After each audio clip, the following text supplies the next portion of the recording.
सत श्री अकाल जी। दा खालस टीवी देखने वाले देश दुनिया के साढ़े सारे दर्शकों का बहुत बहुत स्वागत है। पंजाब ਦੀਆਂ ਵੱਡੀਆਂ ਖਬਰਾਂ ਦੇ ਇਸ ਖਾਸ ਟੌਪ ਨਿਊਜ਼ ਬੁਲੇਟਿਨ ਦੇ ਨਾਲ ਮੈਂ ਹਰਸ਼ਰਨ ਕੌਰ। ਅੱਜ ਦੇ ਇਸ ਖਾਸ ਬੁਲੇਟਿਨ ਦੇ ਵਿੱਚ ਤੁਹਾਨੂੰ ਦੱਸਾਂਗੇ ਹੁਣ ਤੱਕ ਦੀਆਂ ਯਾਨੀ ਕਿ 30 ਮਈ ਦੀਆਂ ਸਾਰੀਆਂ ਵੱਡੀਆਂ ਤਾਜ਼ਾ ਤੇ ਅਹਿਮ ਖਬਰਾਂ। ਸ਼ੁਰੂਆਤ ਕਰਾਂਗੇ ਮੌਸਮ ਦੀ ਜਾਣਕਾਰੀ ਤੋਂ।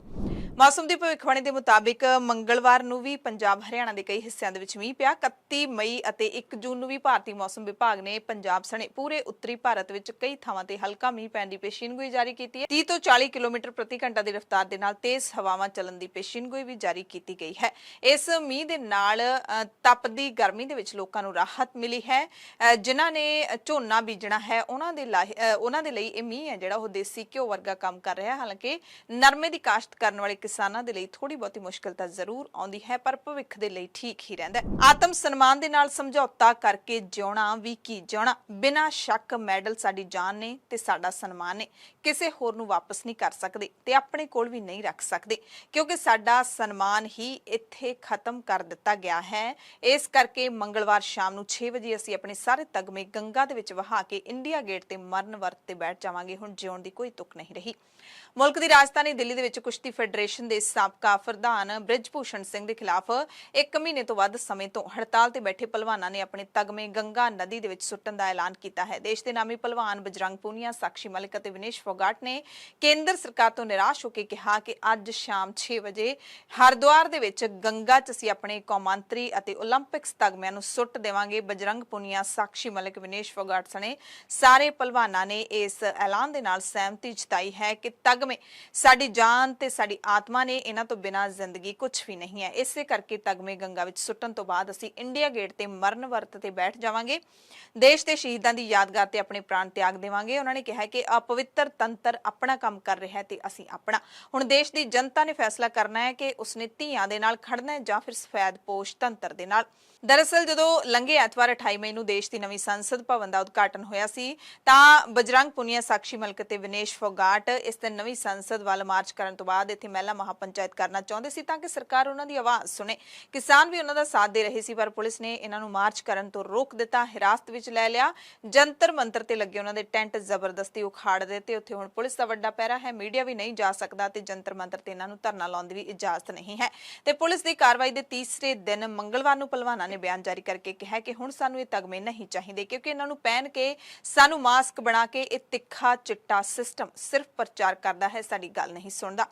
28 मई नूं कहंदे जो होया उस सब ने देखिया। पुलिस ने सानूं बेरहमी दे नाल गिरफ्तार किया। असीं शांतमई अंदोलन कर रहे सी। साडे अंदोलन वाली थां दी भी पुलिस ने भंन तोड़ कीती, साडे कोलों खोह लई अते अगले दिन गंभीर मामले दे विच परचा दर्ज कर दिता। कि महिला पहलवानां ने अपने नाल होए जिनसी शोषण दे लई इंसाफ दी मंग करके कोई अपराध कीता है? सानू महिला पहलवानां नूं इह महसूस हो रहा है कि इस देश दे विच साडे लई कुछ भी नहीं बचिया। सानू ओह पल याद ने जदों असीं ओलंपिक्स ते विश्व चैंपीयनशिप दे विच तगमे जिते सन। अपने स्वैमान दे नाल समझौता करके जिईए भी तां किवें जिईए? फिर इह सवाल आया कि तगमे किहनूं वापस करिए? साडे राष्ट्रपति नूं जो साडे तो सिर्फ 2 किलोमीटर दूर बह के सब कुछ देख रहे ने पर मूंहों कुछ नहीं बोल रहे? साडे प्रधानमंत्री नूं वापस करिए जो सानू अपने घर दियां धीआं कहंदे ने ते हुण एक वार भी साडा हाल तक नहीं पुछया। बल्कि नवीं संसद दे उद्घाटन मौके साडे मुलजम नूं बुलाया भी अते ओह भी तेज सफेद कपड़िਆਂ ਦੇ ਵਿੱਚ लिपटिया होया तस्वीरां खिचवा रहा सी। ਉਹਦੀ सफेदी सानू चुभ रही सी जिवें कह रही होवे मैं ही तंत्र हां। ਅਸੀਂ ਇਹ तगमे गंगा ਦੇ ਵਿੱਚ ਸੁੱਟਣ ਜਾ ਰਹੇ ਹਾਂ क्योंकि ਉਹ मां गंगा है।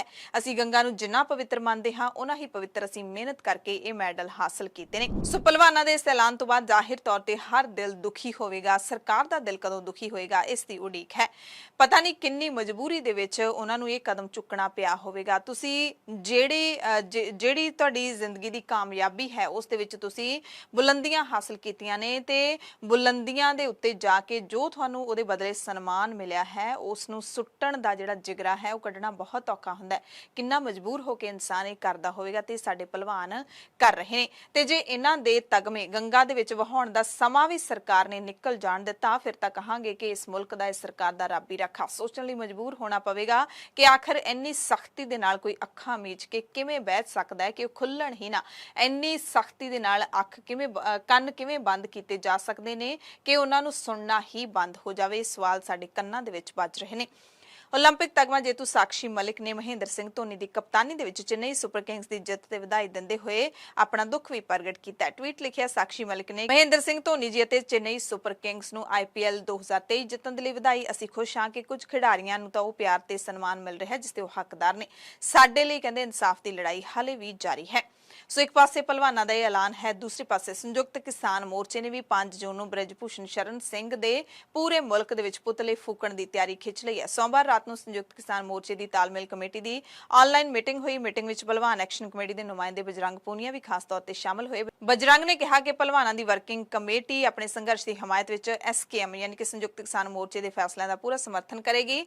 ਮਹਿਲਾ ਪਹਿਲਵਾਨਾਂ ਦੇ ਜਿਣਸੀ ਸ਼ੋਸ਼ਣ ਦੇ ਮੁਲਜ਼ਮ ਬ੍ਰਿਜ ਭੂਸ਼ਣ ਸ਼ਰਨ ਸਿੰਘ ਦੀ ਗ੍ਰਿਫਤਾਰੀ ਦੀ ਮੰਗ ਪੂਰੀ ਹੋਣ ਤੱਕ ਸੁਤੰਤਰ ਰੂਪ ਦੇ ਵਿੱਚ ਸੰਘਰਸ਼ ਜਾਰੀ ਰੱਖਣ ਦਾ ਹਰ ਸੰਭਵ ਯਤਨ ਕਰੇਗੀ। ਮੀਟਿੰਗ ਦੇ ਵਿੱਚ ਭਰੋਸਾ ਦਿੱਤਾ ਗਿਆ ਕਿ SKM ਵੀ ਪਹਿਲਵਾਨਾਂ ਦੀ ਜਿੱਤ ਤੱਕ ਇਸ ਸੰਘਰਸ਼ ਦੇ ਵਿੱਚ ਮੋਢੇ ਨਾਲ ਮੋਢਾ ਜੋੜ ਕੇ ਖੜੇਗੀ।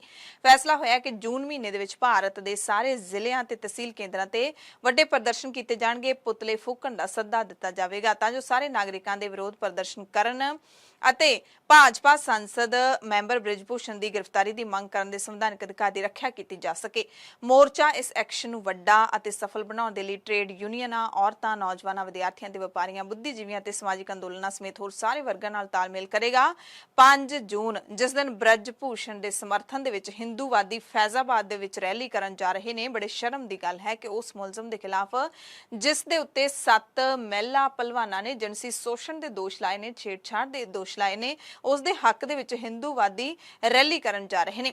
ਤੇ ਸੰਯੁਕਤ ਕਿਸਾਨ ਮੋਰਚਾ ਉਸੇ ਦਿਨ ਪੂਰੇ ਭਾਰਤ ਦੇ ਵਿੱਚ ਪਿੰਡ ਤੇ ਕਸਬੇ ਪੱਧਰ ਤੇ ਉਸ ਦੇ ਪੁਤਲੇ ਫੂਕੇਗਾ। 5 ਜੂਨ ਤੋਂ ਤੁਰੰਤ ਬਾਅਦ ਮੋਰਚਾ ਨਵੀਂ ਦਿੱਲੀ ਦੇ ਵਿੱਚ ਕੌਮੀ ਕੌਂਸਲ ਦੀ ਮੀਟਿੰਗ ਬੁਲਾਏਗਾ। ਸੰਘਰਸ਼ ਨੂੰ ਜਾਰੀ ਰੱਖਣ ਲਈ ਭਵਿੱਖ ਦੀ ਕਾਰਵਾਈ ਦਾ ਫੈਸਲਾ ਕਰੇਗਾ। ਮੰਗਲਵਾਰ ਨੂੰ ਪੰਜਾਬ ਦੀ ਆਮ ਆਦਮੀ ਪਾਰਟੀ ਦੀ ਸਰਕਾਰ ਨੇ 4 ਵੱਡੇ ਐਲਾਨ ਕੀਤੇ ਨੇ। ਸਭ ਤੋਂ ਪਹਿਲਾ ਜਿਹੜਾ ਐਲਾਨ ਹੈ ਉਹ ਕਿਸਾਨਾਂ ਦੇ ਨਾਲ ਜੁੜਿਆ ਹੋਇਆ। ਪੰਜਾਬ ਦੇ ਕੈਬਨਿਟ ਮੰਤਰੀ ਕੁਲਦੀਪ ਸਿੰਘ ਧਾਲੀਵਾਲ ਨੇ ਕਿਹਾ ਹੈ ਕਿ ਆਮ ਆਦਮੀ ਪਾਰਟੀ ਦੀ ਸਰਕਾਰ ਛੇਤੀ ਹੀ ਸੂਬੇ ਦੇ ਵਿੱਚ ਨਵੀਂ ਫਸਲ ਬੀਮਾ ਯੋਜਨਾ ਦਾ ਐਲਾਨ ਕਰੇਗੀ ਜਿਸ ਦੇ ਨਾਲ ਹਰੇਕ ਕਿਸਾਨ ਨੂੰ ਫਾਇਦਾ ਹੋਵੇਗਾ। ਪੰਜਾਬ ਸਰਕਾਰ ਉਹ ਕੰਮ ਕਰੇਗੀ ਜੋ ਕਰ ਸਕਦੀ ਹੈ, ਨਾ ਕਿ ਕੇਂਦਰ ਦੇ ਸਿਰ ਤੇ ਕੋਈ ਝੂਠੀ ਆਸ ਦੇਵੇਗੀ। ਧਾਲੀਵਾਲ ਨੇ ਕੇਂਦਰ ਸਰਕਾਰ ਤੇ ਨਿਸ਼ਾਨਾ ਸਾਧਦਿਆਂ ਕਿਹਾ ਕਿ ਕੇਂਦਰ ਪਹਿਲਾਂ ਵੀ ਆਪਣੀਆਂ ਕਈਆਂ ਗੱਲਾਂ ਤੋਂ ਕਈ ਵਾਰੀ ਪਿੱਛੇ ਹਟੀ ਹੈ, ਪਰ ਅਸੀਂ ਨਹੀਂ ਹਟਾਂਗੇ। ਅਸੀਂ ਉਹ ਕੰਮ ਕਰਾਂਗੇ ਜਿਹੜਾ ਅਸੀਂ ਕਰ ਸਕਦੇ ਹਾਂ, ਜਿਹੜੀ ਪੰਜਾਬ ਸਰਕਾਰ ਕਰ ਸਕਦੀ ਹੈ। ਸਾਨੂੰ ਮਤਲਬ ਜਿਹੜਾ ਏਦਾਂ ਨਾ ਹੋਵੇ ਕਿ ਮੁੜ ਕੇ ਅਸੀਂ ਸੈਂਟਰ ਦੇ ਆਖਦੇ ਤੇ ਕੋਈ ਕੰਮ ਕਰ ਲਈਏ ਤੇ ਉਹ ਕੰਮ ਮੁੜ ਕੇ ਥੱਲੇ ਲਾਗੂ ਨਾ ਹੋਵੇ ਜਾਂ ਸੈਂਟਰ ਪਿੱਛੇ ਹਟ ਜੇ। ਕਈ ਮਾਮਲਿਆਂ ਦੇ ਅੱਗੇ ਉਹ ਪਿੱਛੇ ਹਟਿਆ ਸਾਡੇ ਨਾਲ। ਇਸ ਕਰਕੇ ਅਸੀਂ ਮਤਲਬ ਜਿਹੜਾ ਅੱਜ ਪੂਰਾ ਮੁਲਾਂਕਣ ਕੀਤਾ, ਐਗਜ਼ਾਮਨ ਕੀਤਾ। ਦੂਸਰਾ ਵੱਡਾ ਐਲਾਨ ਹੈ ਕਿ ਜੇ ਰਿਸ਼ਵਤ ਮੰਗੀ ਤਾਂ ਖੈਰ ਨਹੀਂ। ਪੰਜਾਬ ਸਰਕਾਰ ਨੇ ਜ਼ਮੀਨਾਂ ਦੀ ਰਜਿਸਟਰੀ ਸੰਬੰਧੀ ਕਿਸੇ ਵੀ ਤਰ੍ਹਾਂ ਦੀ ਸ਼ਿਕਾਇਤ ਆਉਣ ਨੂੰ ਲੈ ਕੇ ਇੱਕ WhatsApp ਨੰਬਰ ਜਾਰੀ ਕੀਤਾ ਹੈ। ਕੈਬਨਿਟ ਮੰਤਰੀ ਬ੍ਰਹਮ ਸ਼ੰਕਰ ਜਿੰਪਾ ਨੇ ਕਿਹਾ ਕਿ ਜੇ ਪੰਜਾਬ ਦੇ ਵਿੱਚ ਕੋਈ ਵੀ ਪਟਵਾਰੀ ਜਾਂ ਤਹਿਸੀਲਦਾਰ ਜ਼ਮੀਨ ਦੀ ਰਜਿਸਟਰੀ ਨੂੰ ਲੈ ਕੇ ਕਿਸੇ ਨੂੰ ਤੰਗ ਪਰੇਸ਼ਾਨ ਕਰਦਾ ਹੈ ਜਾਂ ਰਿਸ਼ਵਤ ਮੰਗਦਾ ਹੈ ਜਾਂ ਰਜਿਸਟਰੀ ਜਾਂ ਜ਼ਮੀਨ ਸੰਬੰਧੀ ਸੁਣਵਾਈ ਨਹੀਂ ਕਰਦਾ ਤਾਂ WhatsApp ਨੰਬਰਾਂ ਤੇ ਤੁਸੀਂ ਸ਼ਿਕਾਇਤ ਕਰ ਸਕਦੇ ਹੋ। ਇਹਨਾਂ ਦਾ ਨਿਪਟਾਰਾ, ਸ਼ਿਕਾਇਤ ਦਾ ਨਿਪਟਾਰਾ 15 ਤੋਂ 21 ਦਿਨਾਂ ਦੇ ਵਿੱਚ ਕਰ ਦਿੱਤਾ ਜਾਏਗਾ। ਜਿਹੜੇ ਲੋਕਾਂ ਨੂੰ ਜ਼ਮੀਨ ਨਾਲ ਸੰਬੰਧਿਤ ਵਿਭਾਗ ਦੇ ਨਾਲ ਸ਼ਿਕਾਇਤਾਂ ਨੇ ਤਾਂ ਜਿਹੜੇ ਪੰਜਾਬੀ ਹੈਗੇ ਨੇ, ਇੱਥੇ ਵਸਦੇ ਪੰਜਾਬੀ ਨੇ, ਉਹਨਾਂ ਦੇ ਲਈ ਨੰਬਰ ਹੈ 81,849,00,002। ਇਹ ਤੁਸੀਂ ਦੇਖ ਸਕਦੇ ਹੋ ਸਕਰੀਨ ਦੇ ਉੱਤੇ ਨੰਬਰ। ਭਾਰਤੀਆਂ ਦੇ ਲਈ ਹੈ, ਪੰਜਾਬੀਆਂ ਦੇ ਲਈ ਹੈ 81,849,00,002।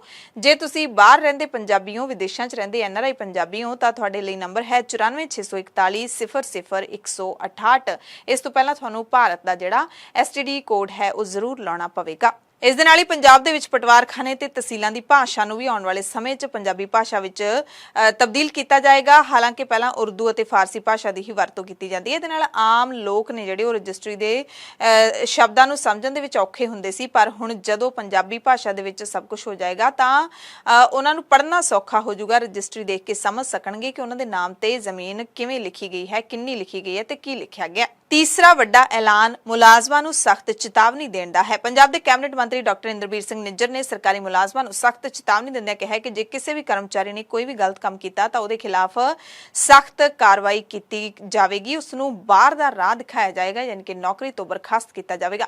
ਸਖਤ ਲਹਿਜ਼ੇ ਦੇ ਵਿੱਚ ਨਿੱਜਰ ਨੇ ਕਿਹਾ ਕਿ ਮੈਨੂੰ ਨਰਮ ਸਮਝਣ ਦੀ ਭੁੱਲ ਨਾ ਕਰਿਓ। ਜੇ ਕਿਸੇ ਤੋਂ ਕੋਈ ਗਲਤੀ ਹੋਵੇਗੀ ਤਾਂ ਉਹ ਸਖਤ ਕਾਰਵਾਈ ਦੇ ਲਈ ਤਿਆਰ ਰਹੇ। ਉਹਨਾਂ ਕਿਹਾ ਕਿ ਹਾਲੇ ਕਾਰਵਾਈ ਵਾਲੀ ਕਲਮ ਹੌਲੀ ਚੱਲ ਰਹੀ ਹੈ, ਨਹੀਂ ਸੁਧਰੇ ਤਾਂ ਸਖਤ ਐਕਸ਼ਨ ਦੇ ਲਈ ਤਿਆਰ ਰਹੋ। ਕੈਬਨਿਟ ਮੰਤਰੀ ਨਿੱਜਰ ਨੇ ਇਹ ਵੀ ਕਿਹਾ ਕਿ ਹੁਣ CLU ਦੇ ਲਈ ਮੰਤਰੀ ਦੇ ਦਫ਼ਤਰਾਂ ਦੇ ਚੱਕਰ ਨਹੀਂ ਲਾਉਣੇ ਪੈਣਗੇ। ਅਧਿਕਾਰੀ ਖੁਦ CLU ਜਾਰੀ ਕਰਨਗੇ। 1 ਸਾਲ ਦੇ ਅੰਦਰ ਸੜਕਾਂ ਤੇ ਆਵਾਰਾ ਪਸ਼ੂ ਵੀ ਪੰਜਾਬ ਦੇ ਵਿੱਚ ਕਿਧਰੇ ਨਜ਼ਰ ਨਹੀਂ ਆਉਣਗੇ ਤੇ ਜੇ 1 ਸਾਲ ਦੇ ਵਿੱਚ ਆਵਾਰਾ ਪਸ਼ੂਆਂ ਦੀ ਸਮੱਸਿਆ ਖਤਮ ਹੋ ਜਾਏਗੀ ਤਾਂ ਸਭ ਤੋਂ ਵੱਡਾ ਜਿਹੜਾ ਫਾਇਦਾ ਹੈ, ਸਭ ਤੋਂ ਵੱਧ ਰਾਹਤ ਹੈ ਮਾਨਸਾ ਜ਼ਿਲ੍ਹੇ ਦੇ ਲੋਕਾਂ ਨੂੰ ਮਿਲੇਗੀ, ਕਿਉਂਕਿ ਮਾਨਸਾ ਦੇ ਵਿੱਚ ਆਵਾਰਾ ਪਸ਼ੂਆਂ ਨੂੰ ਲੈ ਕੇ ਕਈ ਵਾਰੀ ਪ੍ਰਦਰਸ਼ਨ ਵੀ ਕੀਤੇ ਜਾ ਚੁੱਕੇ ਨੇ। ਇਸ ਦੇ ਨਾਲ ਹੀ ਸਥਾਨਕ ਸਰਕਾਰਾਂ ਬਾਰੇ ਮੰਤਰੀ ਡਾਕਟਰ ਇੰਦਰਬੀਰ ਸਿੰਘ ਨਿੱਜਰ ਨੇ ਅੰਮ੍ਰਿਤਸਰ ਦੇ ਸੁੰਦਰੀਕਰਨ ਅਤੇ ਵਿਕਾਸ ਲਈ 12 ਕਰੋੜ ਰੁਪਏ ਦਾ ਐਲਾਨ ਕੀਤਾ ਹੈ। ਬਜਟ ਵੱਖ-ਵੱਖ ਵਾਰਡਾਂ ਦੇ ਵਿੱਚ ਗਲੀਆਂ ਦੀ ਉਸਾਰੀ ਅਤੇ ਮੁਰੰਮਤ ਦੇ ਨਾਲ-ਨਾਲ ਵੱਖ-ਵੱਖ ਹਲਕਿਆਂ ਦੇ ਵਿੱਚ ਪਾਰਕਾਂ ਦੀ ਪੇਂਟਿੰਗ ਅਤੇ ਨਵੀਨੀਕਰਨ ਦੇ ਉੱਤੇ ਖਰਚ ਕੀਤਾ ਜਾਵੇਗਾ। ਚੌਥਾ ਵੱਡਾ ਐਲਾਨ ਨੌਕਰੀਆਂ ਨੂੰ ਲੈ ਕੇ ਹੈ। ਕੁਝ ਨੌਕਰੀਆਂ ਨਿਕਲੀਆਂ ਨੇ ਜਿਸ ਤੇ ਤੁਸੀਂ ਫਾਰਮ ਭਰ ਸਕਦੇ ਹੋ। ਪੰਜਾਬ ਦੇ ਸਮਾਜਿਕ ਸੁਰੱਖਿਆ ਵਿਭਾਗ ਨੇ ਪੰਜਾਬ ਰਾਜ ਬਾਲ ਅਧਿਕਾਰ ਸੁਰੱਖਿਆ ਕਮਿਸ਼ਨ ਦੇ ਵਾਈਸ ਚੇਅਰਮੈਨ ਤੇ 4 ਮੈਂਬਰਾਂ ਦੇ ਅਹੁਦਿਆਂ ਦੇ ਲਈ ਅਰਜ਼ੀਆਂ ਦੀ ਮੰਗ ਕੀਤੀ ਹੈ। ਅਰਜ਼ੀਆਂ ਦੀ ਆਖਰੀ ਮਿਤੀ 5 ਜੂਨ ਹੈ।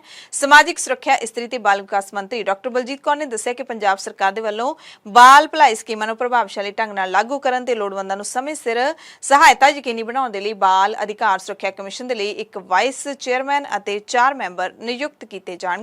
ਸੋ ਮੰਗਲਵਾਰ ਨੂੰ ਇਹ ਪੰਜਾਬ ਸਰਕਾਰ ਦੇ ਵੱਲੋਂ ਕੀਤੇ ਗਏ 4 ਵੱਡੇ ਐਲਾਨ ਅਤੇ ਫੈਸਲੇ ਹਨ।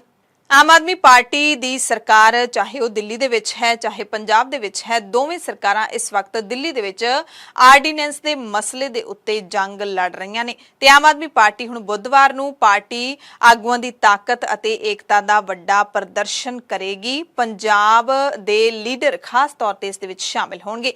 ਪਾਰਟੀ ਦੇ ਸੁਪਰੀਮੋ ਅਰਵਿੰਦ ਕੇਜਰੀਵਾਲ ਵੀ ਇੱਥੇ ਪਹੁੰਚਣਗੇ। ਬੁੱਧਵਾਰ ਸ਼ਾਮ ਨੂੰ ਉਹਨਾਂ ਦੇ ਇੱਥੇ ਪਹੁੰਚਣ ਦੀ ਸੰਭਾਵਨਾ ਹੈ। ਨਾਲ ਹੀ ਨਾਲ ਪਾਰਟੀ ਦੇ ਸਾਰੇ ਰਾਜ ਸਭਾ ਤੇ ਲੋਕ ਸਭਾ ਸੰਸਦ ਮੈਂਬਰਾਂ ਤੋਂ ਇਲਾਵਾ ਪੰਜਾਬ ਦੇ ਸਾਰੇ ਮੰਤਰੀ ਤੇ ਵਿਧਾਇਕ ਇੱਕ ਵੱਡਾ ਇਕੱਠ ਕਰਨਗੇ। ਰਾਤ ਦੇ ਖਾਣੇ ਦੀ ਮੇਜ਼ਬਾਨੀ ਪੰਜਾਬ ਦੇ ਮੁੱਖ ਮੰਤਰੀ ਭਗਵੰਤ ਮਾਨ ਆਪਣੀ ਸਰਕਾਰੀ ਰਿਹਾਇਸ਼ ਤੇ ਕਰ ਰਹੇ ਨੇ। ਪਾਰਟੀ ਦੇ ਸੂਤਰਾਂ ਤੋਂ ਪਤਾ ਲੱਗਿਆ ਕਿ ਰਾਤ ਦੇ ਖਾਣੇ ਦੇ ਲਈ ਸੱਦਾ ਦੇਣ ਵਾਲਿਆਂ ਨੂੰ ਪਰਿਵਾਰਾਂ ਸਮੇਤ ਸ਼ਾਮਿਲ ਹੋਣ ਦੇ ਲਈ ਕਿਹਾ ਗਿਆ ਹੈ। ਰਾਤ ਦੇ ਖਾਣੇ ਦਾ ਮੁੱਖ ਮਕਸਦ ਦਿੱਲੀ ਦੇ ਵਿੱਚ ਅਧਿਕਾਰੀਆਂ ਤੇ ਕੰਟਰੋਲ ਰੱਖਣ ਦੇ ਲਈ ਕੇਂਦਰ ਵੱਲੋਂ ਲਿਆਂਦੇ ਆਰਡੀਨੈਂਸ ਤੋਂ ਵੀ ਜਾਣੂ ਕਰਵਾਉਣਾ ਹੈ ਤਾਂ ਜੋ ਹਰ ਕੋਈ ਆਪਣੇ ਪੱਧਰ ਤੇ ਇਸ ਦੇ ਲਈ ਤਾਕਤ ਝੋਂਕ ਸਕੇ। ਜਲੰਧਰ ਉਪਚੋਣ ਦੇ ਵਿੱਚ ਪਾਰਟੀ ਦੀ ਸਫਲਤਾ ਦਾ ਜਸ਼ਨ ਵੀ ਕਹਿੰਦੇ ਇਸ ਡਿਨਰ ਦੇ ਵਿੱਚ ਮਨਾਇਆ ਜਾਵੇਗਾ। ਇਸ ਦੇ ਨਾਲ-ਨਾਲ ਪੰਜਾਬ ਦੇ ਆਗੂਆਂ ਨੂੰ ਪਾਰਟੀ ਦੇ ਆਰਡੀਨੈਂਸ ਦੇ ਨੁਕਸਾਨ ਤੋਂ ਵੀ ਜਾਣੂ ਕਰਵਾਇਆ ਜਾਵੇਗਾ। ਇਹ ਵੀ ਪਤਾ ਲੱਗਿਆ ਕਿ ਆਰਡੀਨੈਂਸ ਦੇ ਵਿਰੁੱਧ DMK ਅਤੇ BJD ਦਾ ਸਮਰਥਨ ਹਾਸਲ ਕਰਨ ਦੇ ਲਈ ਦਿੱਲੀ ਦੇ ਮੁੱਖ ਮੰਤਰੀ ਪੰਜਾਬ ਦੇ ਮੁੱਖ ਮੰਤਰੀ ਦੇ ਨਾਲ ਵੀਰਵਾਰ ਨੂੰ ਤਾਮਿਲਨਾਡੂ ਅਤੇ ਉੜੀਸਾ ਦੇ ਲਈ ਰਵਾਨਾ ਹੋ ਜਾਣਗੇ। ਸੋ ਬੁੱਧਵਾਰ ਨੂੰ ਚੰਡੀਗੜ੍ਹ ਦੇ ਵਿੱਚ ਇਕੱਠ ਹੋ ਰਿਹਾ ਹੈ। ਉਸ ਤੋਂ ਬਾਅਦ ਵੀਰਵਾਰ ਨੂੰ ਫਿਰ ਪੰਜਾਬ ਦੇ ਮੁੱਖ ਮੰਤਰੀ ਪੰਜਾਬ ਤੋਂ ਬਾਹਰ ਚਲੇ ਜਾਣਗੇ, ਤਾਮਿਲਨਾਡੂ ਅਤੇ ਉੜੀਸਾ ਜਾਣਗੇ। ਇਸ ਤੋਂ ਪਹਿਲਾਂ ਵੀ ਕਈ ਸੂਬਿਆਂ ਦੇ ਵਿੱਚ ਅਰਵਿੰਦ ਕੇਜਰੀਵਾਲ ਤੇ ਭਗਵੰਤ ਮਾਨ ਜਾ ਕੇ ਸਮਰਥਨ ਹਾਸਲ ਕਰ ਚੁੱਕੇ ਨੇ ਵਿਰੋਧੀ ਪਾਰਟੀਆਂ ਤੋਂ। ਕਈ ਵਿਰੋਧੀ ਪਾਰਟੀਆਂ ਆਮ ਆਦਮੀ ਪਾਰਟੀ ਨੂੰ ਆਰਡੀਨੈਂਸ ਮਸਲੇ ਤੇ ਸਮਰਥਨ ਦੇ ਚੁੱਕੀਆਂ ਨੇ, ਪਰ ਕਾਂਗਰਸ ਨੇ ਹਾਲੇ ਕੋਈ ਫੈਸਲਾ ਨਹੀਂ ਲਿਆ। ਇਸ ਮਸਲੇ ਤੇ ਅਰਵਿੰਦ ਕੇਜਰੀਵਾਲ ਨੇ ਪ੍ਰੈਸ ਕਾਨਫਰੰਸ ਕੀਤੀ ਅਤੇ ਕਾਂਗਰਸ ਪਾਰਟੀ ਨੂੰ ਫੈਸਲਾ ਸਪਸ਼ਟ ਕਰਨ ਦੇ ਲਈ ਕਿਹਾ। ਸਮਰਥਨ ਦੀ ਹਾਲੇ ਵੀ ਕੇਜਰੀਵਾਲ ਨੂੰ ਆਸ ਹੈ। ਉਹਨਾਂ ਨੇ ਕਿਹਾ ਕਿ ਕਾਂਗਰਸ ਪਾਰਟੀ ਤੈਅ ਕਰੇ ਕਿ ਉਹ ਮੋਦੀ ਦੇ ਨਾਲ ਹੈ ਜਾਂ ਫਿਰ ਲੋਕਾਂ ਦੇ ਨਾਲ ਹੈ। ਕਿਹਦੇ ਨਾਲ ਤੁਸੀਂ ਖੜੇ ਹੋ? ਇੱਥੇ ਮੁੱਦਾ ਸੰਵਿਧਾਨ ਬਚਾਉਣ ਦਾ ਹੈ। ਤੁਹਾਨੂੰ ਸਪਸ਼ਟ ਕਰਨਾ ਹੋਵੇਗਾ ਕਿ ਤੁਸੀਂ ਮੋਦੀ ਵਾਲੀ ਸਾਈਡ ਹੋ ਜਾਂ ਫਿਰ ਤੁਸੀਂ ਲੋਕਾਂ ਵਾਲੀ ਸਾਈਡ ਹੋ। ਸੋ ਇੱਕ ਪਾਸੇ ਤਾਂ ਅਰਵਿੰਦ ਕੇਜਰੀਵਾਲ ਕਾਂਗਰਸ ਤੋਂ ਸਮਰਥਨ ਦੀ ਆਸ ਕਰ ਰਹੇ ਨੇ, ਕਾਂਗਰਸ ਨੂੰ ਕਹਿ ਰਹੇ ਨੇ ਕਿ ਆਪਣਾ ਸਟੈਂਡ ਸਪਸ਼ਟ ਕਰੋ ਕਿ ਕਿਹਦੇ ਨਾਲ ਤੁਸੀਂ ਖੜੇ ਹੋ। ਤੇ ਦੂਸਰੇ ਪਾਸੇ ਜਦੋਂ ਦਿੱਲੀ ਦੇ ਮੁੱਖ ਮੰਤਰੀ ਅਤੇ ਆਮ ਆਦਮੀ ਪਾਰਟੀ ਦੇ ਕੌਮੀ ਕਨਵੀਨਰ ਅਰਵਿੰਦ ਕੇਜਰੀਵਾਲ ਹਿਮਾਚਲ ਦੇ ਮੁੱਖ ਮੰਤਰੀ ਕਾਂਗਰਸੀ ਮੁੱਖ ਮੰਤਰੀ ਸੁਖਵਿੰਦਰ ਸੁੱਖੂ ਦੇ ਨਾਲ ਮੁਲਾਕਾਤ ਕਰਦੇ ਨੇ ਤਾਂ ਸਿਆਸਤ ਜ਼ਾਹਿਰ ਤੌਰ ਤੇ ਭਖੇਗੀ। ਬੀਜੇਪੀ ਲੀਡਰ ਸੁਨੀਲ ਜਾਖੜ ਨੇ ਤਿੱਖਾ ਇਲਜ਼ਾਮ ਲਾਇਆ ਹੈ। ਵੱਡਾ ਇਲਜ਼ਾਮ ਲਾਉਂਦਿਆਂ ਕਿਹਾ ਕਿ ਦੋਵੇਂ ਪਾਰਟੀਆਂ ਆਪਸ ਦੇ ਵਿੱਚ ਰਲੀਆਂ ਮਿਲੀਆਂ ਹੋਈਆਂ ਨੇ।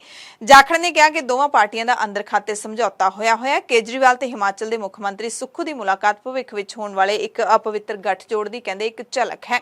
ਜਾਖੜ ਨੇ ਵੀ ਕਿਹਾ ਕਿ ਮੀਟਿੰਗ ਸਿਰਫ ਇੱਕ ਵਿਖਾਵਾ ਹੈ ਤੇ ਆਮ ਆਦਮੀ ਪਾਰਟੀ ਨੂੰ ਸਮਰਥਨ ਦੇਣ ਬਾਰੇ ਪੰਜਾਬ ਕਾਂਗਰਸ ਦੇ ਲੀਡਰਾਂ ਦੀ ਜਿਹੜੀ ਮੀਟਿੰਗ ਲਈ ਗਈ ਹੈ, ਉਹਨਾਂ ਦੀ ਰਾਏ ਲਈ ਗਈ ਹੈ, ਉਹ ਵੀ ਇੱਕ ਵਿਖਾਵਾ ਹੀ ਕੀਤਾ ਜਾ ਰਿਹਾ ਹੈ।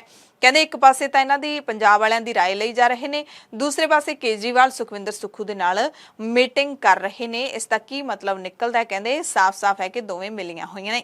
ਸੋ ਸਿਆਸਤ ਦੇ ਵਿੱਚ ਜਿਵੇਂ ਕਹਿੰਦੇ ਹੁੰਦੇ ਨੇ ਕਿ ਕੁਝ ਵੀ ਜਾਇਜ਼ ਹੈ, ਕੁਝ ਵੀ ਤੁਸੀਂ ਕਹਿ ਦਿਓ। ਇੱਕ ਪਾਸੇ ਕਾਂਗਰਸ ਹਮੇਸ਼ਾ ਇਲਜ਼ਾਮ ਲਾਉਂਦੀ ਹੈ ਕਿ ਆਮ ਆਦਮੀ ਪਾਰਟੀ ਬੀਜੇਪੀ ਦੀ ਬੀ ਪਾਰਟੀ ਹੈ, ਦੂਸਰੇ ਪਾਸੇ ਹੁਣ ਬੀਜੇਪੀ ਦੇ ਲੀਡਰ ਇਲਜ਼ਾਮ ਲਾ ਰਹੇ ਨੇ ਕਿ ਕਾਂਗਰਸ ਅਤੇ ਆਮ ਆਦਮੀ ਪਾਰਟੀ ਆਪਸ ਦੇ ਵਿੱਚ ਮਿਲੇ ਹੋਏ ਨੇ। ਅਕਾਲੀ ਦਲ ਦੇ ਤਾਂ ਹਮੇਸ਼ਾ ਇਲਜ਼ਾਮ ਲੱਗਦੇ ਰਹਿੰਦੇ ਨੇ ਕਿ ਅਕਾਲੀਆਂ ਤੇ ਬੀਜੇਪੀ ਦਾ ਗੱਠਜੋੜ ਟੁੱਟਿਆ ਹੀ ਨਹੀਂ, ਸਿਰਫ ਵਿਖਾਵਾ ਹੈ, ਅੰਦਰ ਖਾਤੇ ਰਲੇ ਹੋਏ ਨੇ। ਸੋ ਪੋਲਿਟਿਕਸ ਦੇ ਵਿੱਚ, ਸਿਆਸਤ ਦੇ ਵਿੱਚ ਅੰਦਰ ਖਾਤੇ ਕੀ ਕੁਝ ਹੁੰਦਾ ਹੈ, ਇਹ ਪੋਲੀਟੀਸ਼ੀਅਨ ਹੀ ਸਮਝ ਸਕਦੇ ਨੇ। ਕੋਟਕਪੂਰਾ ਗੋਲੀकांड ਦੇ ਵਿੱਚ ਮੰਗਲਵਾਰ ਨੂੰ ਫਰੀਦਕੋਟ ਅਦਾਲਤ ਦੇ ਵਿੱਚ ਅਹਿਮ ਸੁਣਵਾਈ ਹੋਈ। ਇਸ ਦੌਰਾਨ ਸ਼੍ਰੋਮਣੀ ਅਕਾਲੀ ਦਲ ਦੇ ਪ੍ਰਧਾਨ ਸੁਖਬੀਰ ਸਿੰਘ ਬਾਦਲ ਅਦਾਲਤ ਦੇ ਵਿੱਚ ਪੇਸ਼ ਹੋਏ।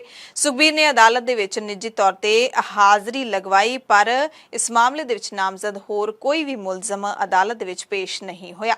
ਸੁਖਬੀਰ ਬਾਦਲ ਤੋਂ ਇਲਾਵਾ ਇਸ ਕੇਸ ਦੇ ਵਿੱਚ ਪੰਜਾਬ ਦੇ ਤਤਕਾਲੀ ਡੀਜੀਪੀ ਜਦੋਂ 2015 ਦੇ ਵਿੱਚ ਗੋਲੀकांड ਵਾਪਰਿਆ ਸੀ, ਬੇਅਦਬੀ ਕਾਂਡ ਤੋਂ ਬਾਅਦ ਤਾਂ ਡੀਜੀਪੀ ਸੁਮੇਧ ਸੈਣੀ ਹੁੰਦੇ ਸੀ ਤੇ ਸੁਮੇਧ ਸੈਣੀ ਵੀ ਅਦਾਲਤ ਵਿੱਚ ਪੇਸ਼ ਨਹੀਂ ਹੋਇਆ। ਹੋਰ ਜਿਹੜੇ ਪੁਲਿਸ ਦੇ ਵੱਡੇ ਅਧਿਕਾਰੀ ਇਸ ਮਾਮਲੇ ਦੇ ਵਿੱਚ ਮੁਲਜ਼ਮ ਨੇ, ਉਹਨਾਂ ਨੇ ਵੀ ਪੇਸ਼ੀ ਤੋਂ ਛੁੱਟੀ ਦੇ ਲਈ ਅਦਾਲਤ ਵਿੱਚ ਅਰਜ਼ੀ ਦਿੱਤੀ ਸੀ ਤੇ ਮਾਮਲੇ ਦੀ ਅਗਲੀ ਸੁਣਵਾਈ 14 ਜੂਨ ਨੂੰ ਜਿਹੜੀ ਹੈਗੀ ਉਹ ਪਾ ਦਿੱਤੀ ਗਈ ਹੈ। 24 ਫਰਵਰੀ 2022 ਨੂੰ ਫਰੀਦਕੋਟ ਅਦਾਲਤ ਦੇ ਵਿੱਚ 7000 ਪੰਨਿਆਂ ਦੀ ਚਾਰਜਸ਼ੀਟ ਦਾਖਲ ਕੀਤੀ ਗਈ ਸੀ, ਜਿਹਦੇ ਵਿੱਚ ਮਰਹੂਮ ਸਾਬਕਾ ਮੁੱਖ ਮੰਤਰੀ ਪ੍ਰਕਾਸ਼ ਸਿੰਘ ਬਾਦਲ, ਅਕਾਲੀ ਦਲ ਦੇ ਪ੍ਰਧਾਨ ਸੁਖਬੀਰ ਸਿੰਘ ਬਾਦਲ, ਤਤਕਾਲੀ ਡੀਜੀਪੀ ਸੁਮੇਧ ਸੈਣੀ, ਤਤਕਾਲੀ IG Paramraj Singh ਉਮਰਾ Nangal, SSP Moga Charanjit Sharma, SSP Faridkot ਦੇ ਸੁਖਮੰਦਰ ਮਾਨ ਤੇ ਡੀਆਈਜੀ ਫਿਰੋਜ਼ਪੁਰ ਅਮਰ ਸਿੰਘ ਚਾਹਲ ਸਮੇਤ ਥਾਣਾ ਸਿਟੀ ਕੋਟਕਪੂਰਾ ਦੇ ਗੁਰਦੀਪ ਸਿੰਘ ਨੂੰ ਮੁਲਜ਼ਮ ਬਣਾਇਆ ਗਿਆ ਹੈ। ਇਹਨਾਂ ਦੇ ਵਿੱਚੋਂ ਕੋਈ ਵੀ ਮੁਲਜ਼ਮ ਅਦਾਲਤ ਦੇ ਵਿੱਚ ਪੇਸ਼ ਨਹੀਂ ਹੋਇਆ। ਵੱਡੀਆਂ ਖਬਰਾਂ ਦੇ ਇਸ ਖਾਸ ਟਾਪ ਨਿਊਜ਼ ਬੁਲੇਟਿਨ ਦੇ ਵਿੱਚ ਤੁਹਾਡੇ ਸਭ ਤੋਂ ਇਜਾਜ਼ਤ ਚਾਹੁੰਦੇ ਹਾਂ। ਛੇਤੀ ਹੀ ਐਮਰਜੈਂਸੀ ਬੁਲੇਟਿਨ ਦੇ ਵਿੱਚ ਪੰਜਾਬ, ਭਾਰਤ ਤੇ ਦੁਨੀਆ ਭਰ ਦੀਆਂ ਸਾਰੀਆਂ ਵੱਡੀਆਂ ਖਬਰਾਂ ਨਾਲ ਮਿਲਾਂਗੇ। ਧੰਨਵਾਦ।